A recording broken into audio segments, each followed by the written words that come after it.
To सोनीज vision legal. आज मैं आपको 10 मिस्टेक्स बताऊंगा जो स्टार्टअप फाउंडर्स करते हैं। ये लीगल मिस्टेक्स उन पर लेटर ऑन भारी पड़ती है। देखो, आज तक मैं 3000 प्लस स्टार्टअप्स एंड कंपनीज को सर्विसेज प्रोवाइड कर चुका हूं। कंटिन्यूअसली हम स्टार्टअप्स को, एमएसएमई को सर्विसेज प्रोवाइड कर रहे हैं। तो क्या ऐसी 10 गलतियां इंडियन एंटरप्रेन्योर्स और स्टार्टअप ओनर्स करते हैं जिनकी वजह से लेटर ऑन या तो उनको कंपनी या स्टार्टअप बंद करना पड़ता है या फिर एक बहुत हैवी पेनल्टी बियर करनी पड़ती है? तो आइए इस वीडियो को चालू करते हैं। सबसे पहले मिस्टेक जो आप करते हो, not making a clear deal with your को फाउंडर। आप लोग क्या करते हो, बिजनेस के अंदर पार्टनरशिप करना है ना, बहुत जल्दी मचाते हो कि पार्टनर लाना है, को फाउंडर लेकर आना है। लेटर ऑन डिस्प्यूट भी उतने जल्दी होता है जितना जल्दी आप एक को फाउंडर को लेकर आते हो।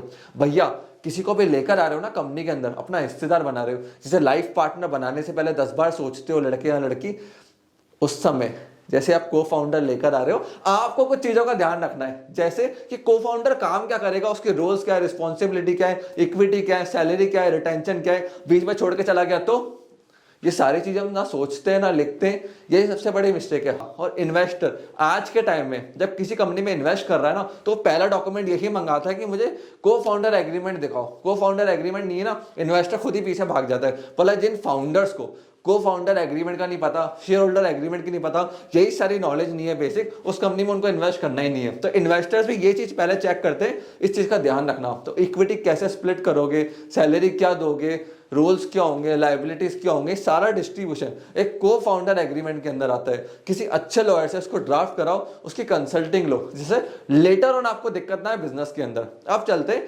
दूसरी मिस्टेक की तरफ, choosing a wrong brand name. अब हम गलती क्या करते हैं, शुरुआत में मन में जो नाम आ रहा है ना, रखा बिजनेस का, सोशल मीडिया पे अकाउंट बनाया और बिजनेस करना चालू कर दिया, मार्केटिंग ब्रांडिंग, 1 साल तक धंधा चलाते रहे। फिर 1 साल बाद एक को फाउंडर या किसी को याद आता है कि हम ट्रेडमार्क भी ले लेते हैं। अब उसमें होता क्या है, जब आप ट्रेडमार्क अटॉर्नी के पास जाते हो तो वो आपको बताता है कि ब्रांड नेम रजिस्टर्ड ही नहीं हो सकता। फिर आपके होश उड़ जाते हैं कि अब इतना पैसा लगेगा इस ब्रांड नेम को खरीदने में। अभी कुछ ही महीनों पहले मेरा एक क्लाइंट था, उसने जेकेएस नाम से अपनी ब्रांड को लॉन्च करा और सीमेंट बेचना मार्केट में चालू कर दिया। अब वो 1-2 साल तो आराम से बेच रहा था सीमेंट। तीसरे साल क्या हुआ, जेके सीमेंट वाला है, फैक्ट्री पे छापा मारा, फैक्ट्री भी बंद हो गई और अल्टीमेटली उनके ऊपर कोर्ट में केस हो गया। जो मेरा क्लाइंट था, बड़ी मुश्किल से मैंने उसकी बेल कराई। तो आप इस चीजों को समझिए कि ट्रेडमार्क आज के टाइम में बहुत इंपॉर्टेंट चीज है। थर्ड मिस्टेक, अब होता क्या है, आप धंधे को रन कर रहे हो, बिजनेस को रन कर रहे हो, आप टैक्सेशन का ध्यान ही नहीं रखते, ना जीएसटी का रखते हो, ना टीडीएस का रखते हो, ना इनकम टैक्स का रखते हो।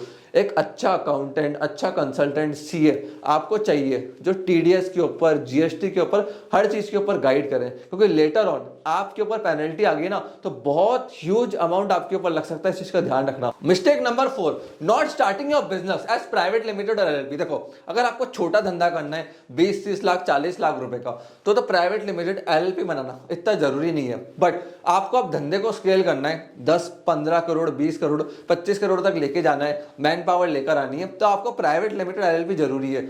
जितना रिस्क बढ़ता है ना, उतना आपका पर्सनल रिस्क भी बढ़ता है बिजनेस के अंदर। अगर प्राइवेट लिमिटेड होगी, एलएलपी होगी, तो रिस्क लिमिटेड हो जाएगा, ईसॉप्स आप बांट सकते हो। 5वीं मिस्टेक, हम एक अच्छे एडवोकेट से, कॉर्पोरेट अटॉर्नी से कंसल्टिंग नहीं लेते हैं। देखो क्या होता है, आपको प्राइवेट लिमिटेड कब बनानी है, ट्रेडमार्क हो गया, पॉलिसीज हो गई, जीडी हो गए, एग्रीमेंट्स हो गए, इनके लिए आपको एक अच्छा अटॉर्नीज चाहिए। एम्प्लॉयमेंट लॉ हो गया, इतने सारे कानून आज के टाइम में इंडिया के अंदर है। जब आप बिजनेस को स्केल कर रहे हो तो आपको अच्छे लॉयर्स चाहिए जो रियल एस्टेट लॉ के ऊपर, प्राइवेसी लॉ के ऊपर, जिस फील्ड के अंदर भी आप काम कर रहे हो वहां पर राइट एडवाइस आपको दे, जिससे लेटर ऑन आपको कोई इशू ना आए, आपका बिजनेस एकदम स्मूथ चले।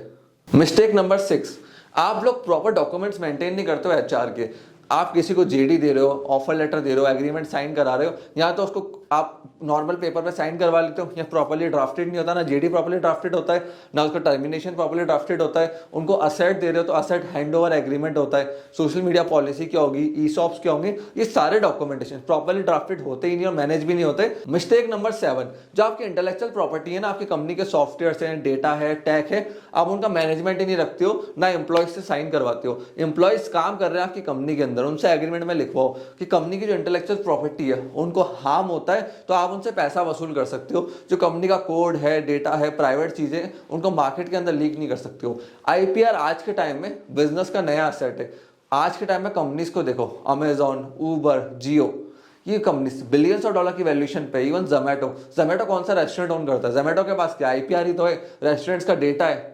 ये आईपीआर आज के टाइम में बहुत इंपॉर्टेंट चीज है, इस चीज का ध्यान रखना, इसको मैनेज करना आपको आना चाहिए, और जितना अच्छे से इसको मैनेज करोगे इन्वेस्टर उतना आपकी कंपनी में फंडिंग करेगा। मिस्टेक नंबर 8, आप लोग अच्छे कॉन्ट्रैक्ट्स नहीं बनवाते हो किसी अटॉर्नी से। देखो, आप किसी वेंडर को ला रहे हो, परचेज, सेल्स, वेबसाइट बना रहे हो, कुछ भी कर रहे हो या किसी से डील कर रहे हो, अच्छे एग्रीमेंट्स होना जरूरी है, क्योंकि शुरुआत में तो सब सही रहता है, जब डिस्प्यूट होता है ना तभी एग्रीमेंट ही आपको बचाते हैं, यही आपकी शील्ड बनते हैं। Mistake number 9, not having a good website terms and condition. आप लोग क्या करते हो, वेबसाइट बना लेते हो, टेक के लिए काम कर रहे हो, बट आप अच्छी टर्म्स एंड कंडीशन ड्राफ्ट नहीं करवाते हो, प्राइवेसी पॉलिसी, कुकीज पॉलिसी, जब आप किसी का डेटा ले रहे हो ना, तो ये दोनों पॉलिसीज बहुत इंपॉर्टेंट है। डेटा लॉ भी कंटिन्यूसली इंडिया के अंदर अपडेट हो रहा है, इस समय इस चीज का ध्यान रखना। Mistake number 10, not taking proper steps before firing employees.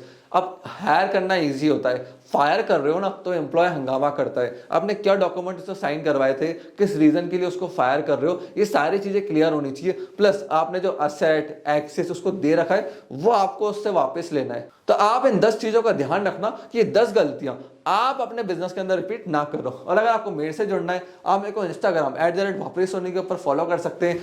अगर आपको हमारी टीम से लीगल सर्विसेज चाहिए, आप चाहते हैं कि हम आपके स्टार्टअप को ग्रो करने के अंदर, फंडिंग के अंदर, स्केलेबिलिटी के अंदर मदद करें, तो हमें इस नंबर पे कॉल करो, हमारी टीम से कनेक्ट हो। हमारी टीम आपको मदद करेगी स्केलेबिलिटी के अंदर, लीगलिटीज के अंदर, प्रोसेस बनाने के अंदर, और कैसे आपको अपने बिजनेस को ग्रो करना है। मैं आशा करता हूँ ये वीडियो आपको पसंद आई होगी। प्लीज इस वीडियो को लाइक करके जाना, चैनल को रेड कलर का बटन दिख रहा है ना, सब्सक्राइब कर लो, वो जैसे ही हम ऐसे कमाल की वीडियो इन्फॉर्मेशन लेकर आए आप लोगों को तुरंत उसका नोटिफिकेशन मिल जाए। आपने इस वीडियो को यहां तक देखा, हम लोगों को इतना प्यार एंड सपोर्ट दिया, उसके लिए धन्यवाद।